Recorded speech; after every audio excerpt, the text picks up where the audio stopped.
एक हर्षवर्धन उसको पकड़ा गया। वो एक बीटेक पढ़ने वाला बच्चा सॉफ्टवेयर कंपनी में काम कर रहा है अभी, और उसको कुछ पर्सनल प्रॉब्लम होने पर उसको आदत पड़ गई ये ड्रग्स लेने में। पहले ऑर्गेनिक गांजा लेता था, उसके बाद कोकेन लेना शुरू किया, गोवा जाना शुरू किया।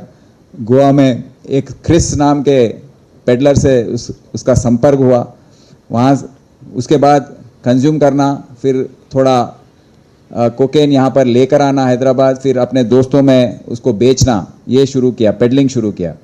तो ये इन्फॉर्मेशन आने पर हम उसको अरेस्ट किए। 10 ग्राम कोकेन उसके पास रिकवरी हुई, एक्सटेसी पिल्स 11 और मोबाइल फ़ोन पूरा 3.5 लाख का ये रिकवरी हुआ है। पर उसके डिटेल्स जब हम देख रहे थे तो 2 नाइजीरियंस के डिटेल्स भी आए हैं बाहर। उनका नाम अफुल क्लेवेंट एंड एक लाजरस फेवर।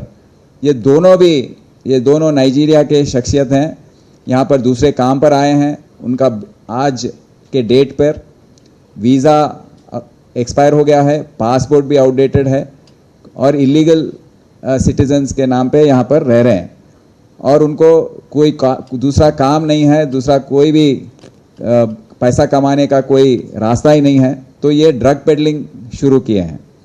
तो इनको भी हम पकड़े हैं, पर आजकल हमको एक परेशानी है, इनको अरेस्ट करके हम जब जेल भेज रहे हैं, 1-2 महीने के बाद, ये बाहर आने के बाद, ये बड़े मुल्क में ये कहाँ गायब हो रहे हैं किसी को मालूम नहीं हो रहा।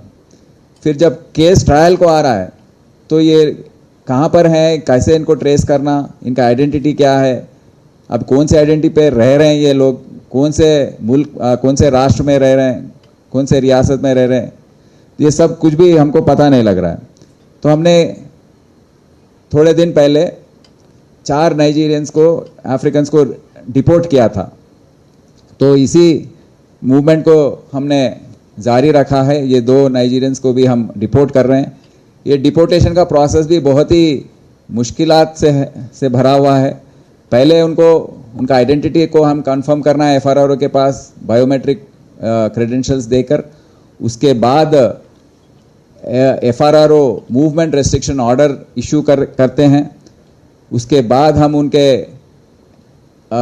एम्बेसी जो है, नाइजीरिया का एम्बेसी जो दिल्ली में है, उनके ज़रिए हमको इमरजेंसी ट्रैवल सर्टिफिकेट लेना है। तो वो इशू करने में भी काफ़ी समय लगाते हैं। तो अगर वो आ गया, ईटीसी आने पर यहाँ पर एफआरआरओ एग्ज़िट परमिट देते हैं। एग्ज़िट परमिट देने के बाद एयरलाइंस जो है वो डिपार्चर होने का हैदराबाद और जो लैंडिंग एयरपोर्ट है वहाँ पर भी उनका अप्रूवल लेने के बाद टिकट बुक होता है, और फिर पूरे अप्रूवल्स के साथ उनको प्लेन चढ़ाते हैं। तो इतना लंबा जो सिलसिला है डिपोर्टेशन के करने में, वो काफ़ी भारी पड़ रहा है पुलिस पर हमको ये एक ही रास्ता अभी आगे हम चलकर उसको अडॉप्ट करेंगे, और जितना हो सके उतना हम एक डिपोर्टेशन करने के लिए एक डिटेंशन सेंटर को शुरू करने की कोशिश कर रहे हैं।